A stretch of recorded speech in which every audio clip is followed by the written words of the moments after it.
So all our people are beautiful. Hello, everyone. Hi everyone, how are you? I'm good. How are you? Yeah, good. It's really nice to see you again. Yeah. No, I do enjoy these because they've got lots to do with what I'm researching, so it's nice. Oh, great. Oh, good, good. What, anything in particular? Um, it's good to see the way that your the course structures policy and the ideas around policy, because my research has led me sort of down a little bit of a different path when it comes to policy. But I guess I'm looking at policy from the other end and going, is this document actually a policy? Whereas the research that like this course is more looking at is the can your research help support public policy? So I guess it's interesting to watch to see the differences. Right. Yeah, it is fascinating, isn't it? Yeah. I have to say, I really love these sessions because I learn so much all the time, and that's why we now do them every week. We've been doing them every week, pioneers, But I agree with you; it's so important. And here's Anna, our guest presenter, Associate Professor Anna Hogan. How are you, Anna? I'm very well, Anna. Thanks for having me back. Oh Hello, no, Anna. the pleasure and honour is all ours, Anna. To be honest, just seeing the number of papers you've co-authored over the last year, I mean, and we haven't finished the year yet, and your book just makes me think, oh my God, bless you. I just had admiration. Uh, Well, it's and never done in silo, of course. no, and that's the thing. I was actually speaking to Ola just a little while ago, saying how I'm loving as an older academic. I'm really loving to see the collaborations that are happening now in academia with writing and research, and I'm sure in the public policy space too. Whereas in my day, I come still from the school in the 1970s where it was more very siloed, and I was one of these people going, no, we can spread it out. And they go, no. Yeah. So, And I reckon that's changed even in 10 years, because when I first oh finished my PhD, they'd say make yeah, sure you have an individual authored paper, at least one per year. And now yeah. that advice isn't given at all. Oh, that's interesting. And Yeah. why is that, do you think?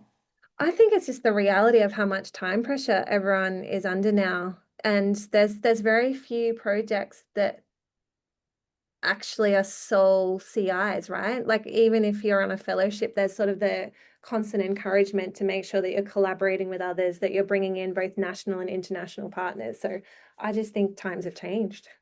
Yeah, that's great. That's a fabulous insight to begin with. Now, what I'm going to do now, Anna, is I'm going to do our acknowledgement to country, and a welcome to everyone here. Okay.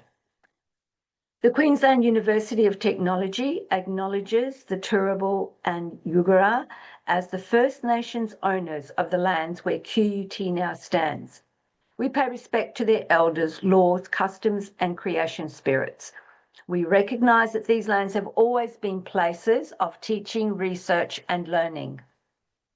QUT acknowledges the important role Aboriginal and Torres Strait Islander people play within the QUT community. Now, as I want to acknowledge the Noongar people, who are the owners of the lands here in Western Australia where I reside. So thank you. And this is a thank you to all our Indigenous people for, being here with us, living in a peaceful coexistence. And I say that to remind us that, we thank goodness that we don't have some of the clashes and some of the cultural clashes that other countries have, but we still have a long way to go to more fully honour our Indigenous people. And I can say that my colleague Alexandra Ola is leading a conference. And Ola, do you want to just quickly say? Yeah. So I hope we'll see a lot of you at our conference.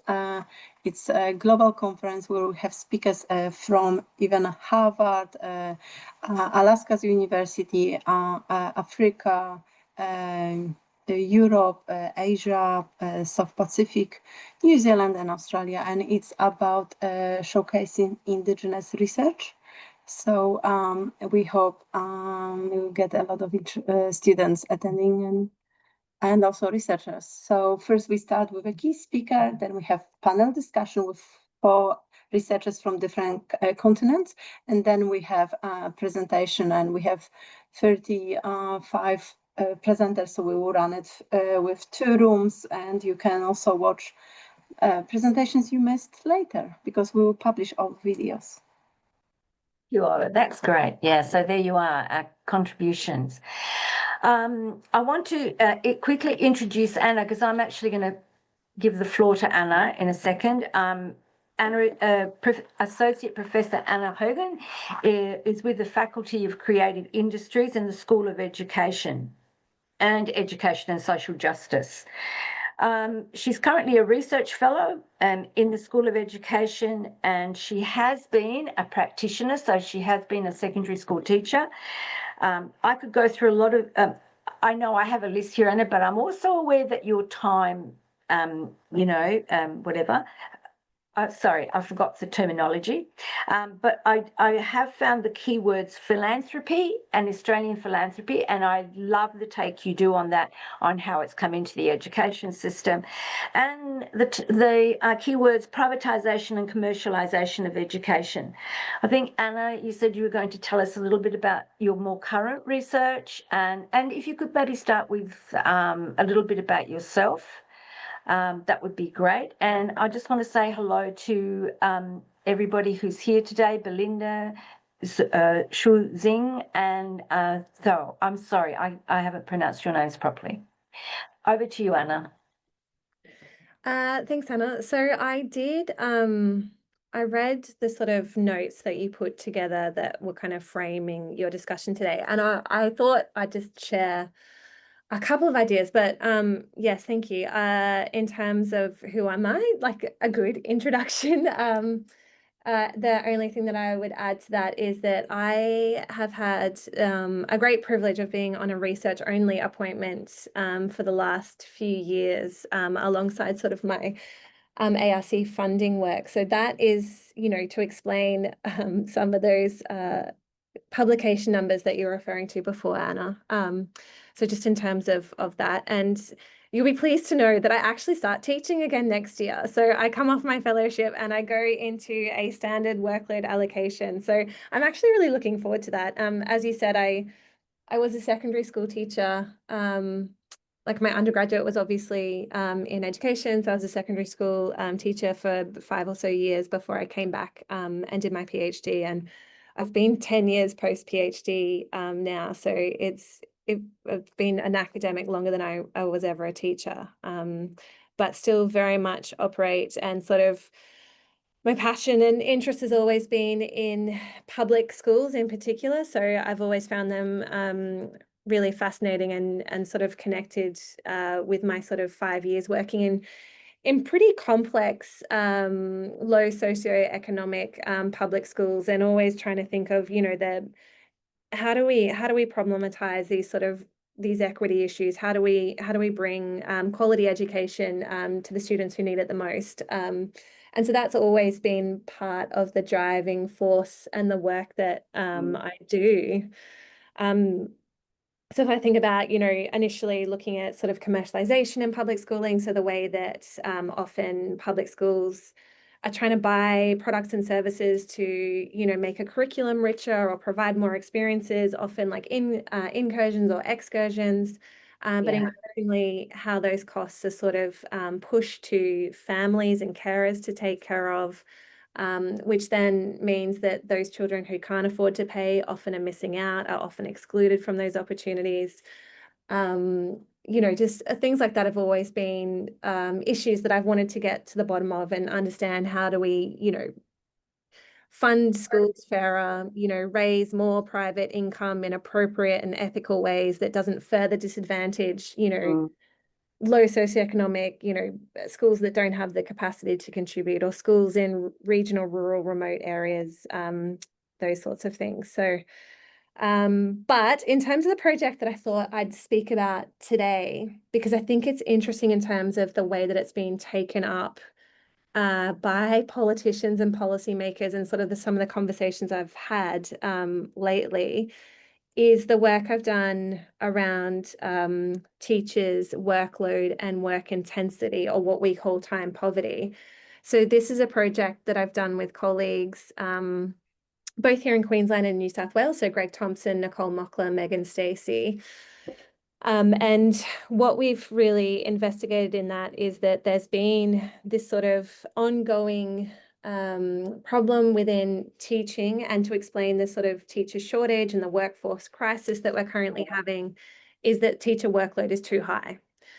And so we came at this problem 4 years ago now, saying that we think that's a misdiagnosis of the problem, and that what is not being discussed enough in these kind of, media or public, or even, the politicians, or the way that reforms are being introduced, is this idea that it's the intensity of work. It's what teachers are being asked to do day to day. Because if you look at teaching as a profession from an outside perspective, it still looks very similar to what it's always looked, right? Like, you turn up, you teach students, you go home, you get 10 weeks holiday a year, and you apparently work quite short days. So to intervene in that stereotype is really difficult when people are talking about it as a problem of how many hours teachers work, because everyone will always come back to, what are you complaining about? You get 10 weeks holiday a year. So we wanted to say, what if we understand this problem in a different way? Yeah, I just from what you said there about teachers, I totally agree with you. I think teachers, there's never the consideration of teachers and the actual preparation work for classes, and then the marking and all the other things in the vaccine, and the extra duties they have to do to help run the school collaboratively. And I imagine that's probably more in a public school than a private school. Anna, am I right? Or, in terms of, well, in terms of appreciation of our school educators and their workloads, or have you looked at anything that? I mean, I think it's a global problem. I don't think, fair enough. I don't think it's really something that is separated on institutional or system types, or I think it's the way that teachers work has changed in terms of the intensity, in terms of, student needs, the differentiation required, the data entry, the kind of way that sort of data infrastructure that sit beside and underneath and on top of teaching, and the way that that's changed work and emails and communication. Like, all these things are sort of the plugins that have made teaching way more intense, regardless of where you are, Okay. or what role you have. Yeah, fair enough. Yeah, no, that's good. So where are you at with your research at the moment? So that project is pretty much finalized. We're sort of writing our final report at the moment for our linkage partner, which is the Queensland Teachers Union. And the reason why I thought it would be interesting to discuss is that you do all this work, and we've now met with the Queensland Education Department and in various ways, I don't know, a handful of times over the last 6 months or so. And I think it's interesting because it's been based around their idea of the red tape reduction scheme, and this idea of how do we, I think for those in, not in Queensland, we had a change in state government. It's all blurring. Was it this year? Was it early this year? It was late last year. It was sometime. And basically, one of their priorities was like, we're just gonna reduce red tape. So we're gonna cut red tape by 25%. And so this has come into every government department, including education. And so then the education department was saying, all right, what's red tape and how are we going to cut it? Like, so if we think about from teachers' perspective. So That's sort of, I suppose one of the points that I was going to make today is this is really interesting idea about when is research or evidence taken up is very much tied to this kind of idea of temporal dynamics and what is an important issue at that point in time. So even though we've been doing this work for the better part of 5 years, we've had really engaged partners like the Queensland Teachers Union, who are often at government roundtables. They're strong advocates. They have a lot of policy influence. But it was really only at this point where the government had a problem to solve that they were willing to then engage. So to bring you into the fold to say, well, yeah, we actually want to hear from you now. Like we understand, we've been hearing your names, for the last few years, but now that we've got a problem, now that we can see where your work might intervene, let's start to generate some opportunities for you to come in and do this work with us. And I think it's also really interesting in terms of there's both been formal engagements with this, and there's also been a lot of informal kind of backroom conversations where I think probably the most influence you have are in those particular settings where you're actually speaking freely with sort of policymakers rather than in these really formal kind of structures with multiple stakeholders sitting around a table. So I think, one of the sort of 5 points that I wanted to make in terms of this is, research is always temporarily affected, I guess. If a government sets an agenda, there's only a few people and a few different projects that are ever going to be able to speak to that at any one point in time. Oh, okay. That's very interesting. I like that insight. And it makes sense. It makes sense. So I almost get the feel that the government they have a little bit of trouble. They're having things they can't solve, within their departments, that they go externally and look to people like yourself and your team of researchers in terms of finding some solutions and answers. And what's been your experience to date with that? Do they listen? Do they really take it on board? Or is it just ticking box? Sorry, I'm being very cynical about the government. Yeah, absolutely. I think both. And that's the difference between like the formal arrangements, which are very much tick a box approach. Like, you bring someone in, you hear from them, you can kind of tick off that you've engaged with a stakeholder, whatever it might be. But then there's also some really productive kind of informal conversations that are had, which might actually be more useful and more productive. But I think in terms of, the second point that I would make is that idea of institutional inertia. So this idea that it is really, really, really difficult to intervene in policy problems because of the inertia that's involved in policy making. So again, if you think about the way that teacher shortages or crisis in the profession has been framed by this idea of workload, i.e. teachers are working too many hours in a week, we end up really narrow, understanding or diagnosing that problem in a really narrow way, where, as I was saying before, the only solutions that you'll ever get is a time dividend approach. So you see this play out in education policy all the time at the moment. So if you think about Western Australia, Anna, so when they said late last year, Jason Clare gave support to do the WA lesson planning trial with AI produced lessons to reduce teacher workload. So this idea that if you can give teachers back 20 minutes, an hour, whatever it is per week, and saving them time, therefore you're intervening in the problem, therefore you're going to somehow intervene in the problem of teacher attrition from the profession.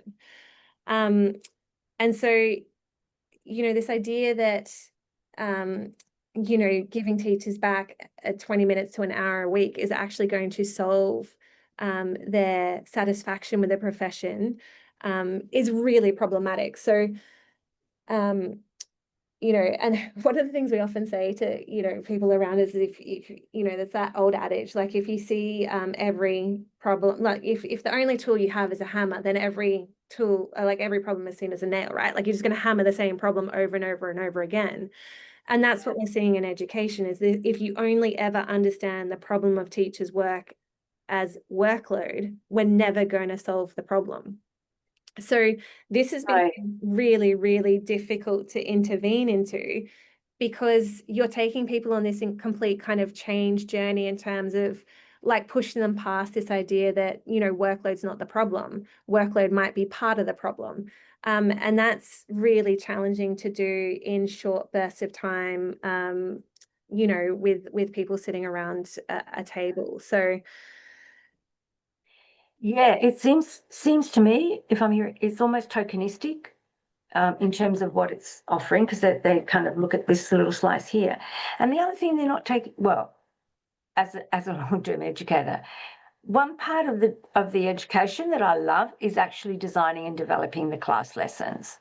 Okay, so using AI is not going to make everyone happy. no. Yes, and that's part of the conversation we had, is like, you know, referring back to our research, and, you know, out of our 2,000 teachers that were involved in our study, not a single one of them said that they wanted Gen AI to replace their curriculum planning time. They actually wanted that time to do it properly, and Yes. not be pulled in multiple different directions. And one of the things, again, that we keep saying is that, you know, teachers' work has become a constant place of triage, where you're only ever doing the most urgent tasks at any one point in time. So anything that has cognitively complex sort of time associated with it, like lesson planning, like, you know, engaging in student assessment and feedback and all those sorts of things, is that gets pushed into outside school hours time, into evening times. And again, that kind of symptom of, well, why is it the teachers are so unhappy, is because they're not working 9 till 3. They're actually working very late into the evenings to actually prepare for their classes tomorrow.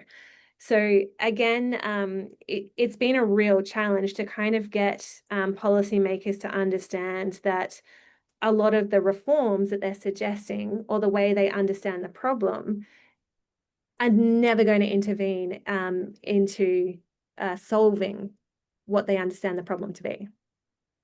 Yeah, that's true. Mm. Oh, that feels heavy. It's so hard. And I notice Belinda has a question. Oh, it was Uh, more just go. a thought as you were talking, because I was a teacher as well in senior school. I was a head of department as well, and it was just that idea that if AI goes and creates the lessons and the unit plans, what exactly is going to change with what we're teaching pre-service teachers at university? Because the majority of what we learn at university is how to create lessons and how to differentiate and how to support our students. But if they're turning around and saying, we'll just use AI, how is that actually going to support us?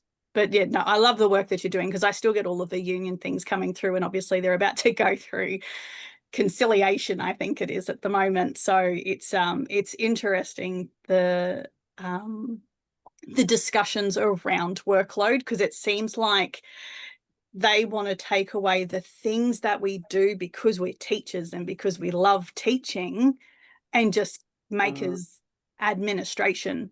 And so it just, yeah, it blows my mind. Yeah, and like such a well-made point, Belinda, like the idea that you know, just to give you the insight, what happens on the higher education end is that now we are expected, as like an accreditation requirement, to teach, practice, and assess Gen AI use as well. So this idea that we basically are teaching students and future teachers how to use Gen AI effectively, critically, and to kind of help with their sort of, you know, flow and management of tasks. But it does seem counterintuitive, because it's this idea of, and part of one of the projects we're moving into is this sense that, does commercial kind of Gen AI tools actually save teachers time? Because I think, again, it's a misdiagnosis of the problem, because those teachers who are actually spending time, who want to do this work, they're not jumping on ChatGPT, putting in a prompt and going, oh, great, I'll go teach my class now. They're actually going down these rabbit holes. They're layering 5 different kind of AI tools on top of each other, that, you know, they're using different things for different reasons. And then it's the amount of time that, you know, you might have been helped with the innovation of, you know, establishing an idea for a lesson or a particular learning activity. But then it's the way that teachers are having to go, okay, is this appropriate for my context? How am I going to continue to modify and adapt this plan? Then they're thinking about, how do I differentiate for all my different students? So I think there's so much complexity that this is not a time-saving tool, it's a time-shifting tool. So the ways that you used to do curriculum planning or lesson planning just look different now. But, you know, in terms of minutes saved or the time dividend, it's probably negligible, or in fact has actually increased the time that you're spending doing this work. Yeah, that makes sense to me. I don't use AI, but I just, and when, you know, it's like, you can show your face, Belinda, if you want, when we're talking, but good, lovely. She's so beautiful, isn't she? It's okay. I'm a nonna. I can say that. But to me, it's kind of like, oh no, not another thing I have to learn how to use, you know. But I do appreciate that I does have a place somewhere, and I'm also saying that because I do know that my colleagues like Ola and our colleague Murray, you know, and especially Murray has rewritten this unit, you know, like kind of like, and he uses AI as prompts. And the rationale there is using AI as prompts to support the students of how to use it. So teaching them how to use it. And I think that I started to appreciate AI from that perspective, you know, that it's not a have-to tool. It's something that's there if you want to use it to give you some ideas, but it's unethical to write your essay. I think that's made very clear. So there's all these issues around. I sort of feel like there's a whole new industry that's kind of come in and goes, okay, now deal with this. And that's what it feels like for teachers, sorry, and education. Anyway, I'll get off my hobby horse and let you keep going, Anna. Moving on in terms of your research and where it's going. Actually, I forgot. Does anybody else have a question for Anna Baranenko? And I'm sorry, Dean, do you have a question for Anna at this stage? You can either put up your hand or just unmute yourself. No, they're all too shy. Sorry. No. Okay. Right, Anna, so what's the next, you know, steps, I suppose? Yeah. Or whatever. Yeah, I think, I mean, even just thinking about the conversation we're just having, like this idea that I think it's really important to think about whose evidence counts when it comes to sort of understanding policy and sort of reform decisions that are made, particularly in education. And I think Gen AI is like a really beautiful example of that. You know, there seems to be very much two camps around Gen AI at the moment. So this idea that seems to be taken up by, you know, policymakers is that Gen AI is going to solve all our problems. So this idea that, you know, it can save time. Teachers are complaining that they don't have enough time. So we'll just keep layering on new Gen AI tools until their work is solved. And then I think you've got the kind of the more critical, and like, and I don't know where everyone comes from, but I think it's interesting that, you know, beyond the sort of the WA kind of let's trial lesson planning utilizing Gen AI, New South Wales and South Australia have rolled out EduChat across all public schools. So, you know, essentially a system-based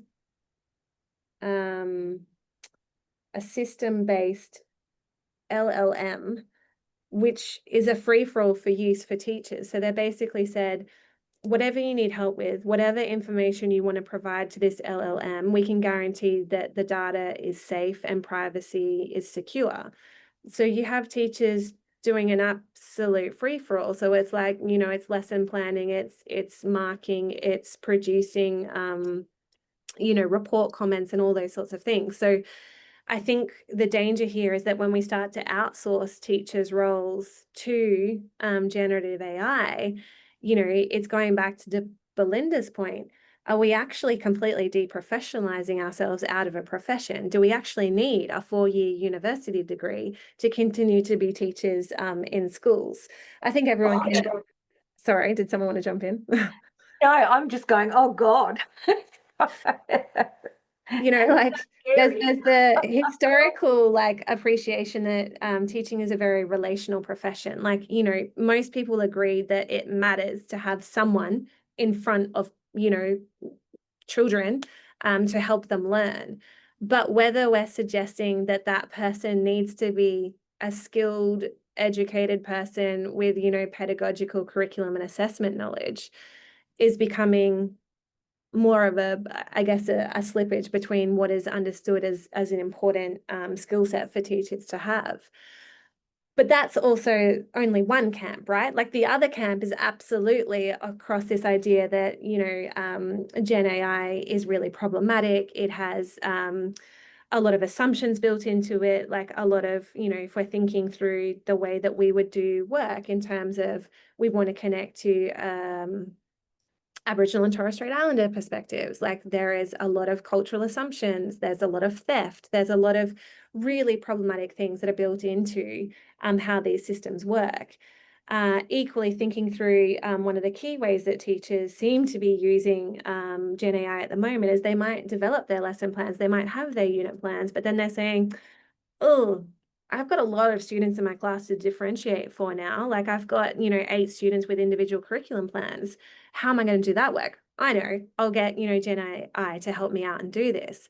And again, it's like that, the really kind of, you know, that work is difficult, it's time consuming, and teachers are sort of turning to Gen AI in ways that, again, might miss the intricacies and the really important work that doing differentiation, inclusion and those sorts of practices require. And again, I don't think, you know, going back to Belinda's point, it's not that teachers don't want to do this, it's that they simply just literally don't have time to do this because they're not given time in their kind of workloads or even their non-contact time, because we know non-contact time is completely eroded throughout the day with interruptions.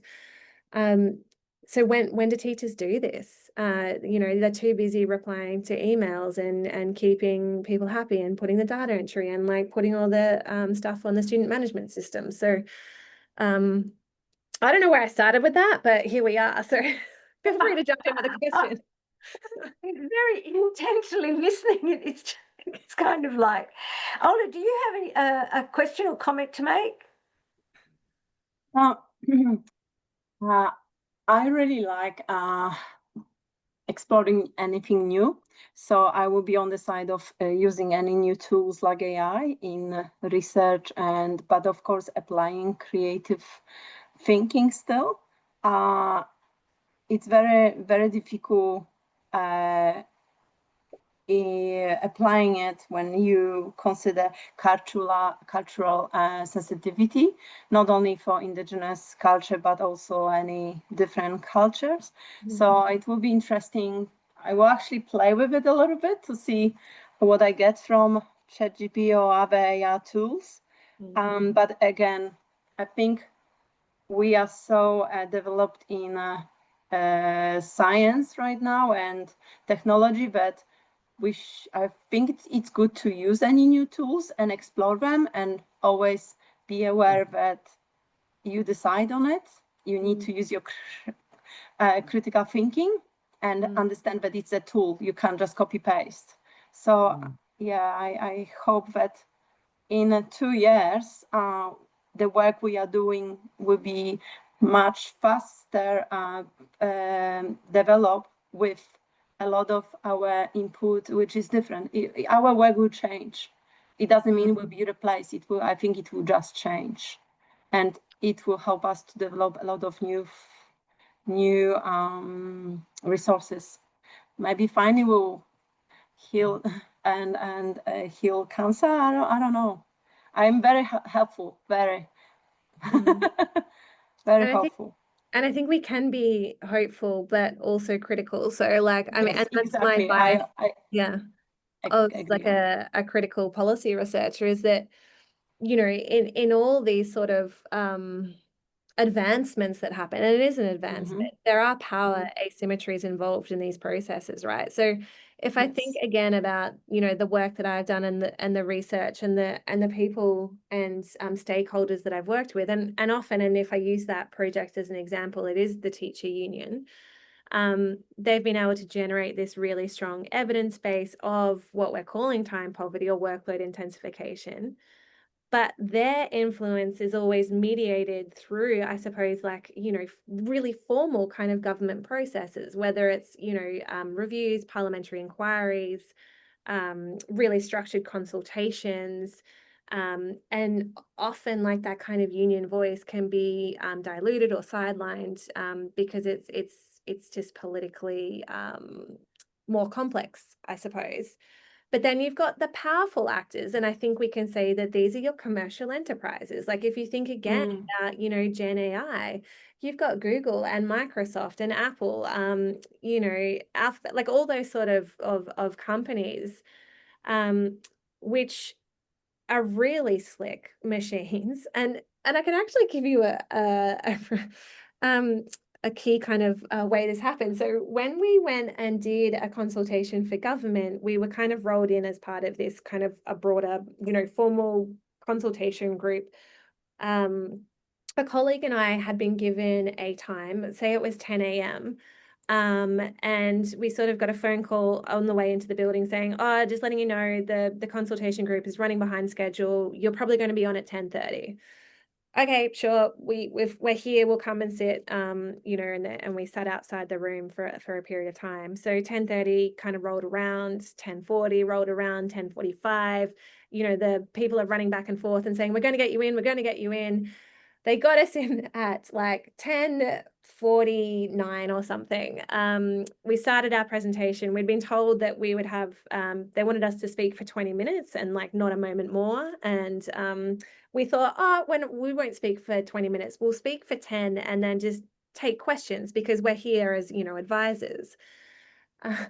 About 2 minutes into speaking, they then said, look, sorry, just so you know, this meeting absolutely has to finish at 11 o'clock. You know, the DG and XYZ need to be here, and there.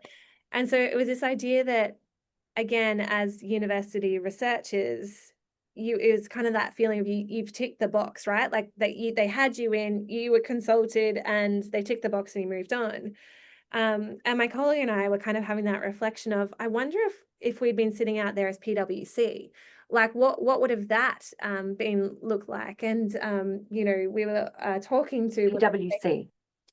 you know, PricewaterhouseCoopers in terms of Oh, right. Yeah. the Yeah. reviews Sorry. that they do for Just government. age. Yeah. KPMG, whatever kind of, you know, Yeah, kind of yeah, global consulting firm that, Pricewaterhouse, yeah. you know, wants to do Yeah. governmental reviews. And we were sort of laughing about that on the way down the lift, and one of the kind of stakeholders that had been in that meeting was like, oh no, like they've been rolled in before, and you know, bang on time, you know, the golden seat, whatever you want to be. So again, it's that idea of, you know, whose evidence counts. And I think, you know, often these like really powerful corporate, philanthropic, commercial kind of people do have a lot of agenda setting power. Yeah. And I think, you know, in terms of how that dynamic works, both through like these kind of informal networks and strategic coalitions that governments kind of bring together and operate with, I just think there's really interesting dynamics that cannot be oversold in terms of how important they are. And again, why I was saying before that sometimes these informal networks, and as researchers, sometimes it's becoming like one of those trusted intermediaries that, you know, will speak to people behind closed doors, that you're not very politically kind of, you know, so again, I know I'm jumping all over the place, so Yeah, apologies. you're fine. One of the pieces of advice I was given by sort of the QUT policy people here when I was going to do an expert witness at a parliamentary inquiry was basically, you know, make sure that you're you want to be apolitical. Like you don't want to, you know, put out there that you agree, disagree. You don't want to be aligned with any kind of politician, because what you want to do as a researcher is kind of generate this idea that you're kind of you're a trusted advisor, like, you know, political orientation doesn't impact or influence like what the research is saying. So this idea that you can, and, you know, you see that play out with unions all the time, this idea that, oh, you know, they're too left leaning, so therefore we're not going to, you know, engage in that process if we're from the LNP or whatever. So I thought it was really kind of interesting advice to be like, you've got to be apolitical. You've got to, you know, treat yourself as this kind of mutual ground, so you can actually engage in these processes. Yeah, feel free to jump in with a question while I. No, I totally get where you're coming from, Anna, because I did in my history, right, aside from teaching, I've also done consultancy work, and I think that taught me a lot as a private consultant. And to be really honest with you, a lot of the deals are done behind the scenes and they've made up their mind beforehand. And sorry, everybody, I know this doesn't sound very nice, but you've either got as a pluralist country, you know, plural as in the way we run our democracy, like the ones with the biggest voice have the biggest say. When I was with it was the ethnic communities, that's what we called them then, the cold communities. We could rack up and say, we have these number of people in your area and they're voting and this is what they need. And I know that doesn't sound, I mean, I'm being very, you know, but it wasn't quite that. But at the end of the day, the other thing I did find that even working in the not-for-profit sector at one stage is that the government, members of government, if they think that you have any sympathy, empathy with them, they will, you know, like you ask them along to a conference and say, oh, you know, we're having a conference. And then you ask speakers from both houses, from the, you know, like when we had the first migrant women's conference here in Western Australia, we hosted, and yeah, we asked people from both parties, but there's always a sort of an empathy with whoever is in power. I'm sorry. It's kind of like whoever's in power, you kind of get to know, you slowly make these confidence. And that's why, I'll be really honest with you, when we talk about networking, even at the academic level, networking is about getting to know people in different organisations and positions who can open doors for you. I mean, people like Price Waterhouse and all these other, you know, like commercialised companies, they already have their foot in the door there. You know, and I'm not, you know, saying there's anything bad with that, because some of them have very good ideas.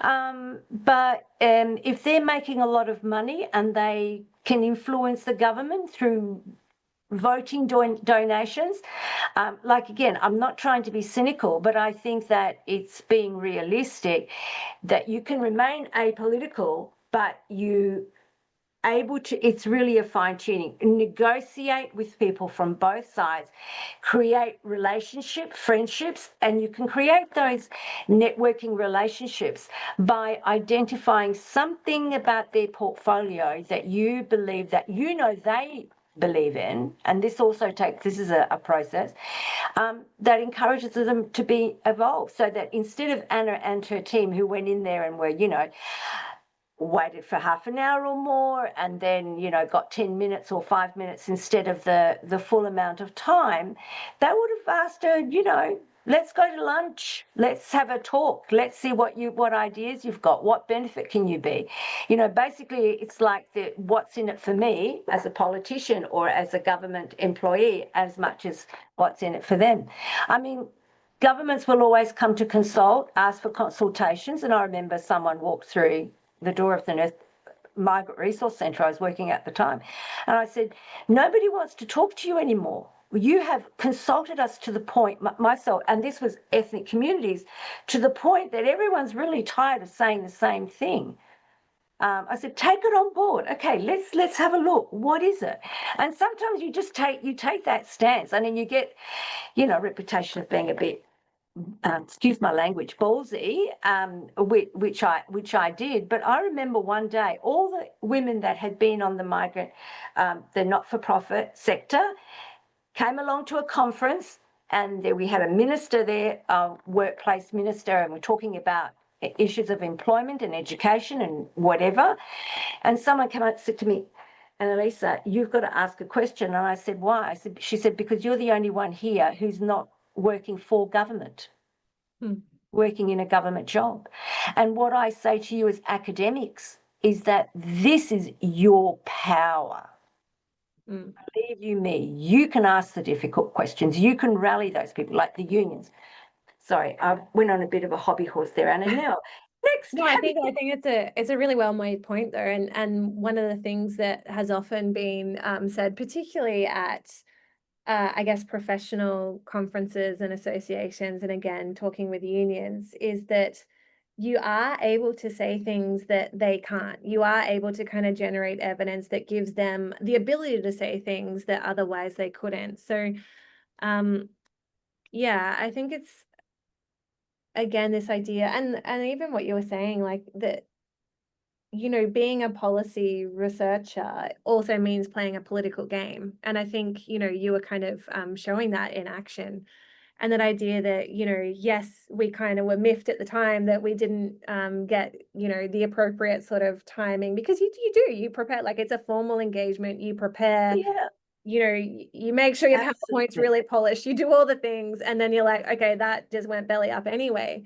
But, you know, almost immediately following that, we then got pulled into, you know, an informal meeting where they took like 10 pages of notes as we were kind of talking. So that idea, and then the follow-up later was saying, oh, it's really interesting that X, Y, and Z have happened. Like, was that on the basis of the discussions that we had with you? And they said, we'll never admit to it formally. So again, Yeah, I think exactly. Yeah. informal networks, and sometimes, you know, knowing that you are now like an inside kind of confident, like in terms of you know, you've been given legitimacy in terms of the research that you've been doing, the conversations that you're having, the kind of meetings that you're invited to. Like honestly, that's the best impact that you could hope for Oh, as a policy researcher.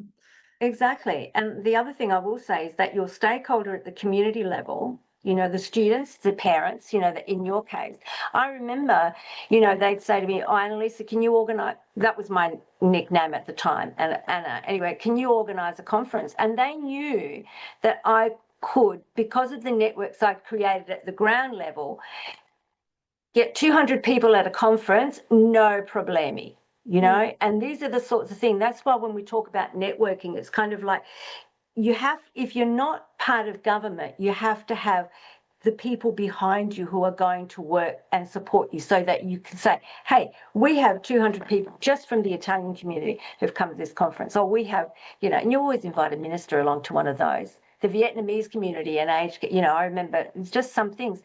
And education, I mean, Anna, the one thing I believe with education is that it is the most important area for the future of our children, the country, everything.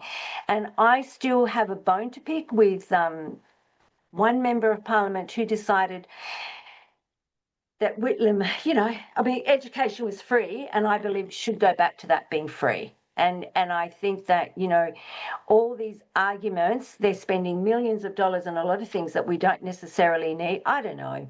You know, I'm on my hobby horse now. I better shush. You go.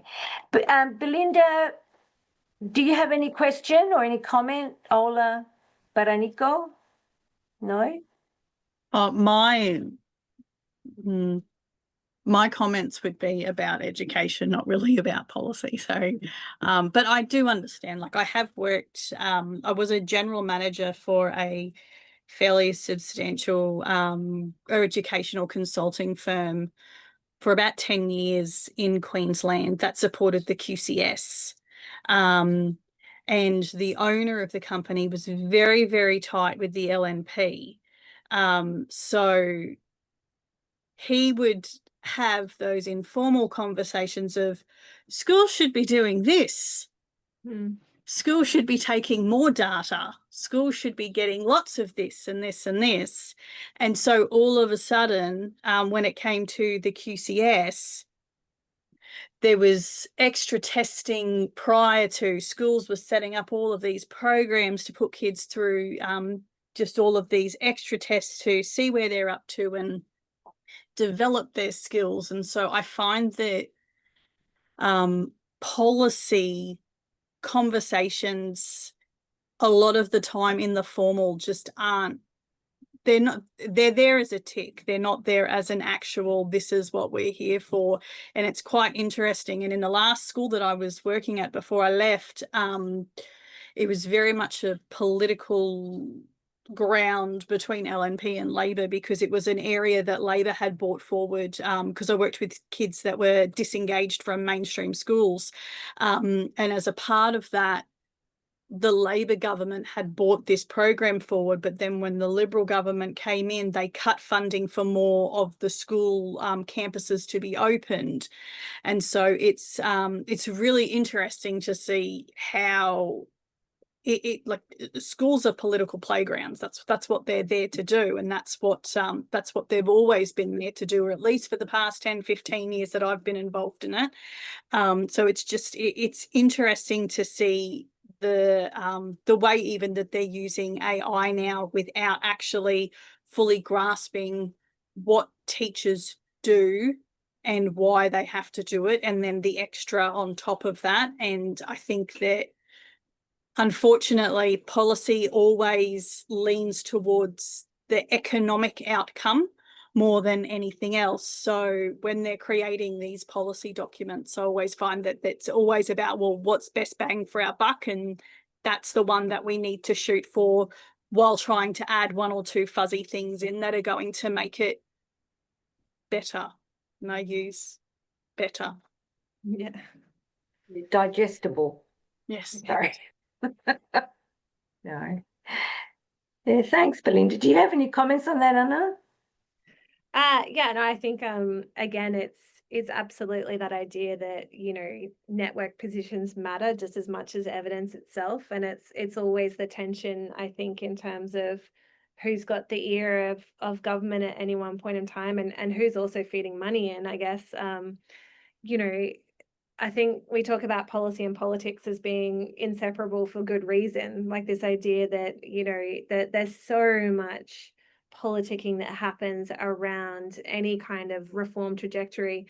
But I think, again, going back to that initial point, it's the path dependency as well, right? Like it's actually really hard to change a reform trajectory. So if you think about, you know, NAPLAN, for example, in education, you know, that has now been in existence for almost 2 decades, 20 years, if we're coming up to the anniversary in a couple of years. Has it had any of the effects that it had intended to have? No. Has it had a bunch of, you know, unintended consequences? Absolutely. Are we going to get rid of it? Probably not. So this idea that, you know, it's really hard to actually roll back major policies and initiatives even when they're not working. Because there's this sort of commitment to this broader kind of global reform trajectory that we're doing the right thing. It's failing because of other reasons. It's failing because, you know, kids have got more problems now. They're harder to teach. You know, literacy and numeracy, we're not giving that enough time. Okay, no, well, teachers aren't trained in phonics good enough. Like, you know, like there's always a different reason for why our results have not improved. But in fact, like if you look at the evidence, if you look at what the research says, you know, this idea that we've actually constrained curriculum. You know, our children aren't being given a holistic education anymore.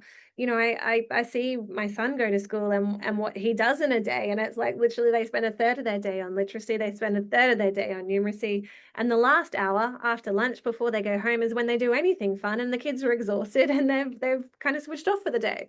So, you know, it's entirely depressing to kind of think that this kind of policy reform trajectory around standardized assessment has completely and fundamentally changed everything that we thought we knew about schooling and what we, you know, would want for a holistic curriculum, or what it would mean to be educated, particularly in primary schools. So yeah, again, it's not just networking, and we know that, you know, NAPLAN, for example, came out of the US, it came out of you know, Julia Gillard meeting with Joel Klein and that sort of, so, you know, there's this huge sort of networking that happens before a policy reform is brought in. And then we get path dependency on it. Then we get like these institutional architectures, which make it completely impossible to kind of intervene and try and change these. And then we get the power and voice differential in terms of who evidence counts when you're even having these conversations. So that would probably be a nice summary. to what we've been talking about today. Yeah, thanks, Anna. I really appreciate it. I'm looking at the time, and it's almost time to go. Baranico, I don't know if you can put your microphone on or not, but he asks which AI is used in humanitarian sector, as there are so many AI to use on the net. Are they all the same or used for different application? Well, I'm not a Gen AI expert, but Ola? there are No, very, go. very, very, very many, and for different purposes and for different reasons. So you've got your, your large language models like ChatGPT, Copilot, that kind of are kind of very commonly used for a broad kind of reasons, and like people have conversations that, like, I often talk to people about, like, for my kids now, they're like, just ask Chatty G. Like, I used to be like, oh, we'll Google it. And now kids are saying, just ask Google. ChatGPT. So my 7-year-old will say, Mom, can we ask ChatGPT to like XYZ? Because we got into a habit of like, he's a very reluctant reader. So we used to say, let's get ChatGPT, like, what, come up with a story. Let's think of a prompt. And then let's read this as your bedtime story tonight. So we've had like ChatGPT kind of doing things around our household for a while now, but the kids have just become so attuned to it as being like who you go to for all the answers. Whereas for my generation, it was more like, oh, we could Google it. And now it's like, let's just ask ChatGPT, or let's ask Grok, or let's ask whoever. But to go back to the question, sorry, is that, if you're through teachers or in education, there are so many very specific programs coming out to help, either whether it's lesson planning, whether it's creation of PowerPoints, assessment tools like unit planning. It's really different tools for different purposes. Yeah. I think the right question you ask your current AI tool is the answer. So pretty much ask ChatGPT what's the best tool to use for this particular topic, and then you can reframe it. You can ask another question and another question. So that's the thing.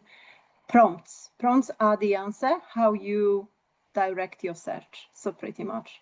And this is where your critical thinking comes, because you decide if you are happy with the answer, and you can still change it with posting another prompt, and then find a tool which helps you. Even ask ChatGPT that question. Yeah. It's pretty amazing. I have to say, pretty amazing for me, because I went to school and university in my days when there were no computers, and we had just Stetners, if ever anyone knows the one with the purple, with the methylated where it's no, photocopiers and things like that. But it is wonderful to see that some of the changes do make it a little bit easier. And I can actually say that I've heard enough talkbacks about, on the ABC in particular, about AI, and also with my colleagues, including Ola, to understand that there is value in AI, but it's not the be all and end all of resolving all problems, that we still have to address these very human factors, which we talk about, diversity of whether it's ethnicity or whether it's ability, or and they will never go away. And I think that's probably that's why we're all here, isn't it? And if I can add very quick fun fact. So right now, even when you use Google, you still get the first part, which is generated by AI. I am not originally from Australia. So for me, the fascination of dingo dogs is a big thing. Like, they're actually not Australian dogs, but everyone is treating them like something originally from here. So I was today searching the history of it. So they actually caused the extinction of a Tasmanian wolf. I don't know if you knew about it. There were originally Tasmanian wolves here, and in early 90s, 1936, I think, the last they called thylacine died in a zoo in Hobart. Yeah, tiger. They called it Tasmanian tiger or Tasmanian wolf. Yeah, and it was caused by dingoes as well.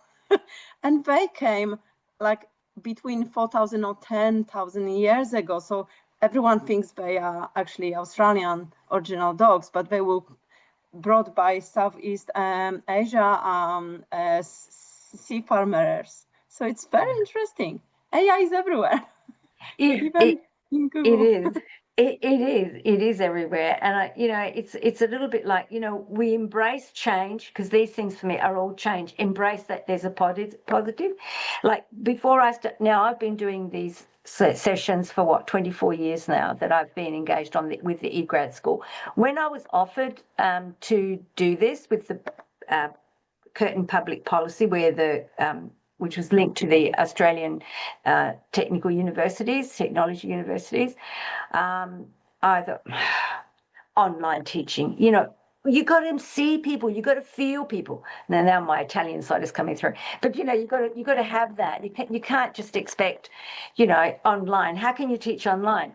But I said to myself, the other thing, and this is where I say, we stay open, is that I said, okay, you don't believe in it, that's fine. Take it on board, learn what you can, and see where it can be of benefit. And that's what I did. And so I just, think AI in the education, in the education scene is something that we are going to have to work with in this, even for me as here, work with and understand, but also make sure that everyone, including the policymakers, understand its limitations, and that you can never, ever replace the human interaction with a machine, despite all the work on robotics. But we are interacting, just different Oh, we way. are interacting. I want to give you all a hug. I sent an emoji. Thanks, Google. Anna, any final words? Because I think we probably hit the time now. You need to get back to your real job. No, this has been fascinating. Thanks for having me along. I look forward to next year. Oh, absolutely. We just love having you. You're amazing. It's so passionate and dynamic, and it's an absolute joy to talk to you and to have you share everything with us, as my colleagues here will say. Fantastic. All right then, everyone. Thank you for coming along today, and enjoy the rest of the week. Thank you. Thanks, Ola. Thank you, Anna. Such a pleasure. Thank you.